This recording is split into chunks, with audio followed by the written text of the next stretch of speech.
सबसे अब ये जो त्योहार आने वाले हैं वो तो ठीक है, उनमें क्या होगा कि इसमें जो चीज बेचने वाले लोग हैं वो चाहे रंग को बेचे, चाहे बिंदी को बेचे, चाहे बिछिया बेचे, चाहे चूड़ी बेचे, और चाहे वे मट्टी को घड़ा बेचे, मटका। इतो बड़ो एक मटका आती है, को नाम होते है करवा, करवा हो ना, करवा। इतना बड़ा आता है मिट्टी का, उसमें वो पोपड़िया बनी होती है, गगरिया होता ना, मटकैया। तो वैसे वो 10 रुपए की, ज्यादा उसकी कीमत क्या, वो तो मिट्टी की होती है।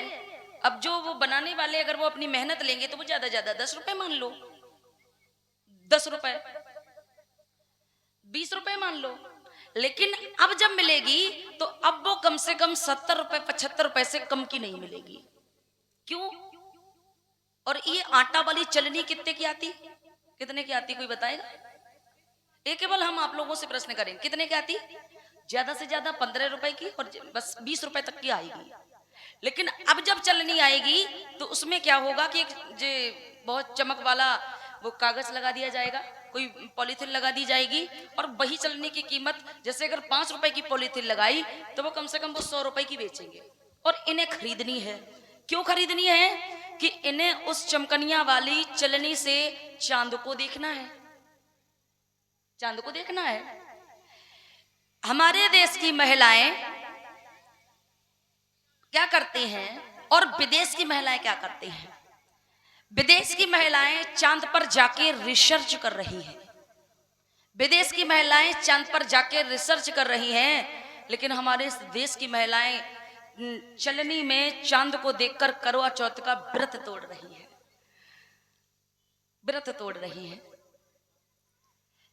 वैज्ञानिक होते वो चांद को किससे देखते? दूरबीन से। लेकिन हमारे घर के इतने बड़े बड़े वैज्ञानिक बैठे कि जैसे ही शाम के रात में भाई 8 बजे 9 बजे चंद्रमा निकले है तो जी अपनी दूरबीन लेके आ जाती बड़ी सी। वो क्या होती है? हाँ, चलनी। ओ वो ऐसी दूरबीन इनकी जम 72 छेद। अब पहले तो पे मुराटू को देखती, समझ गए किसे? अपे पतना को, पहले अपने पतना को देखती हैं और उसके बाद में चंद्रमा को देखती हैं। ये मैं सारी चीजें बताने वाली हूं तो आप लोग वास्तविक ये समझेंगे कि आज दिन तक ये सब कुछ किसी ने नहीं बताया। और कभी कोई ये बौद्ध धर्म का कार्यक्रम छोड़ के कोई और कार्यक्रम होगा तो उसमें कभी आपको ये बिल्कुल भी नहीं बताया जाएगा। और ये बातें कोई मेरे घर की नहीं है और मेरे घर की कोई किताब की लिखी हुई नहीं है, ये प्रमाणित बातें हैं, ठीक है ना? और अच्छे लगे तो मान जाना और नहीं अच्छे लगे तो कोई बात ही नहीं, केवल आपको रोकने के लिए कार्यक्रम रखा गया है। अभी मैं आप लोगों को एक सुंदर सी कथा सुनाने वाली हूं। मैंने आपको पहले ही बता दिया कि कथा तो एक माध्यम है और उसके बाद में आपको और कुछ हटके बताऊंगी। आज अभी जो मैं आप लोगों को कथा कहने वाली हूं, सुनाने वाली हूं, बताने वाली हूं, इतिहास। आज मैं वो कथा सुनाने वाली हूं कि बाबा साहब भीमराव अंबेडकर का किस प्रकार से कहां पर जन्म हुआ। जैसे कि आज हमारे पास यहाँ तो उस तरीके का भी धमदान भी नहीं आया कि 11 रुपए, 21 रुपए, 51 रुपए, 101 रुपए, है ना? वैसे कहीं भी जाते हैं तो ज्यादातर लोग 10 रुपए, 21 रुपए देंगे, 11 रुपए देंगे, 51 रुपए देंगे, 101 रुपए देंगे, है ना?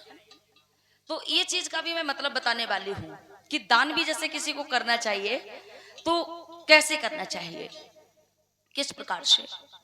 भोले लोगों, अभी आज का जो प्रसंग होगा वो प्रसंग होगा कि खुद भूखे रहे हमें भोजन दिया, खुद भूखे रहे हमें भोजन दिया, खुद प्यासे रहे हमें पानी दिया, खुद भूखे रह के आपको भोजन दे दिया, खुद प्यासे रह के आपको पानी दे दिया, खुद जागे दिनों रात जाग जाग के 24 घंटे जागे और आपको आराम से सोने का भी मौका दे दिया, है ना?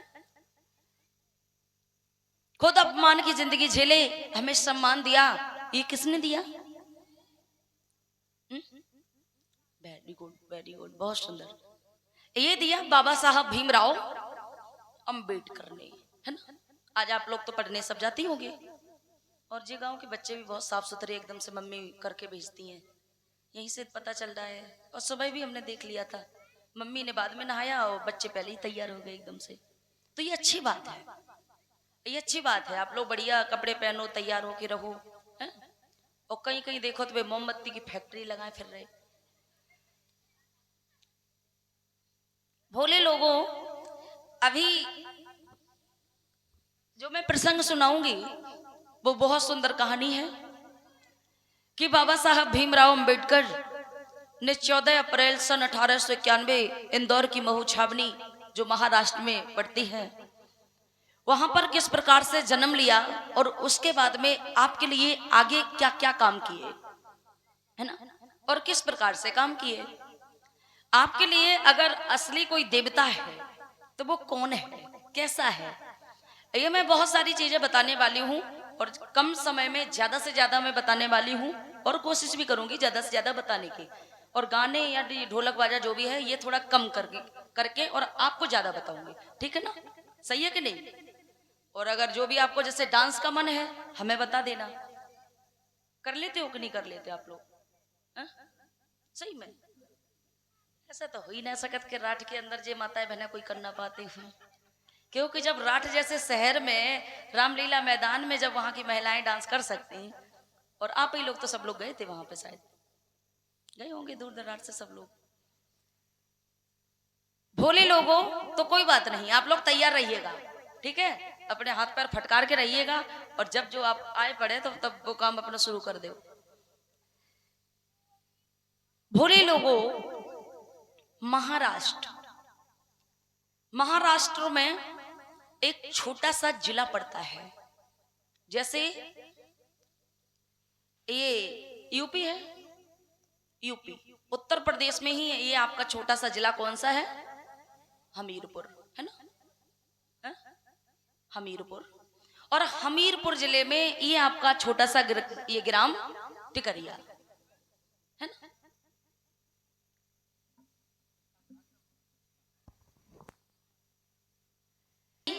अपने हमीरपुर जिले की तरह, अपने इसी ग्राम की तरह, टिकरिया ग्राम की तरह, उस महाराष्ट्र के अंदर एक छोटा सा जिला, जिस जिले का नाम रत्नागिरी, क्या नाम, रत्नागिरी। और उस रत्नागिरी, ऐसे ही अपने हमीरपुर जिले की जैसा वो रत्नागिरी जिला, और अपने ग्राम टिकरिया की जैसा उस रत्नागिरी जिले में एक छोटा सा गांव, अपने गांव का जैसा, उस गांव का नाम होता है अंबावाडेकर। अंबावाडेकर, उस अंबावाडेकर ग्राम में एक नागवंशी परिवार रहता है। अंबावाडेकर ग्राम में एक नागवंशी परिवार रहता है, और अभी जो मुझे मंच पर सम्मानित किया है, ये उम्र में भी हमारे पिता के जैसे हैं, चाचा ताऊ आप जो भी मान लीजिएगा, और इनका काम भी बड़ा है, और इनकी उम्र भी बहुत हो गई है। कितनी होगी दद्दा तुम्हारी उम्र, 65, ठीक है, 65 साल हो गई है। और जब 65 के लोग हो जाते हैं तो ज्यादातर लड़ाई झगड़ा उन्हें ज्यादा सूझती है, उल्ट पटांग बातें। लेकिन ये जो चाचा आप देख रहे हैं, अभी यहाँ पर आए थे हमारे मंच के पास, तो इन्हीं चाचा के माध्यम से मुझे वहां जाने का अवसर मिला था सैदपुर में। अभी आए थे, 8 तारीख को ही आए थे, 8 अक्टूबर को। तो इन चाचा ने बहुत सुंदर सी बाबा साहब भीमराव अंबेडकर की प्रतिमा का अनावरण करवाया था, और वो कम से कम 10 साल से सज रहे, और तब उन्होंने 8 अक्टूबर को वो काम सफल हुआ। बहुत ज्यादा खुश थे, बहुत ज्यादा खुश थे, बहुत कड़ी मेहनत के बाद। चाचा कोई दिक्कत तो नहीं है अपने गांव में, सही है, होगी भी नहीं, ठीक है। आपकी तरफ से ये मुझे माननीय भवानी दीन सैदपुर के निवासी, आप हमारे पिता के जैसे चाचा की तरफ से 50 मुद्राओं से सम्मानित किया है आपने। मैं चाहूंगी एक बार चाचा जी के लिए जोरदार तालियां बजा दीजिएगा, जोरदार तालियां बजा दीजिएगा। और मैं आपसे आशीर्वाद की अपेक्षा करती हूँ, कामना करती हूँ। उस रत्नागिरी जिले के अंदर एक छोटा सा ग्राम, बड़ी ध्यान से सुनेंगे आप लोग, उस छोटे से ग्राम का नाम अंबा वाडेकर। क्या नाम? अम्मा वाडेकर नहीं, अंबा वाडेकर। उस अंबा वाडेकर ग्राम में एक नागवंशी परिवार रहता है, नागवंशी परिवार। और वो नागवंशी परिवार कोई और नहीं बल्कि बाबा साहब भीमराव अंबेडकर के दादा और दादी। दादा का नाम होता है मालोजी राव सकपाल और दादी का नाम होता है जोराबाई। क्या नाम? जोराबाई नहीं, जोराबाई। हाँ, जोराबाई। मालोजी राव सकपाल, दादी जोराबाई के बीच समय बीता, संबंध हुआ दोनों पति पत्नी का, और संबंध होने से ही बच्चा पैदा होता है, ठीक है ना? बिना संबंध के बच्चा पैदा तो नहीं होता। लेकिन कहीं कहीं क्या बता दिया जाता कि कान से फलाने बच्चे का जन्म हो गया। कान से कभी किसी का जन्म हुआ? आपके टिकरिया में कभी कोई बच्चा कान से पैदा हुआ? अम्मा नहीं हुआ ना? आपके टिकरिया में क्या, वो कहीं भी नहीं होता। कान से कभी कोई बच्चा पैदा नहीं होता। अब कान में कितनी जगह है और बच्चा कितना भारी होती है, ये कान से कैसे निकल पाएगा? कान से भी नहीं पैदा होते हैं, मुंह से भी पैदा नहीं होते हैं। अब आप लोग जानते हैं कि पैदा होने की बस एक ही प्रक्रिया होती है, ठीक है ना? और ये तब संभव है जब पति पत्नी का संबंध होगा, रिलेशन होगा। और बिना रिलेशन के कोई पत्नी गर्भ धारण कर ही नहीं सकती। कहीं कहीं बता दिया जाता कि कान में केवल कर दिया, कान में मतलब फूंक दिया और बस गर्भ धारण हो गया। कभी किसी के कान में फूंकने से कोई गर्भ धारण नहीं करता है।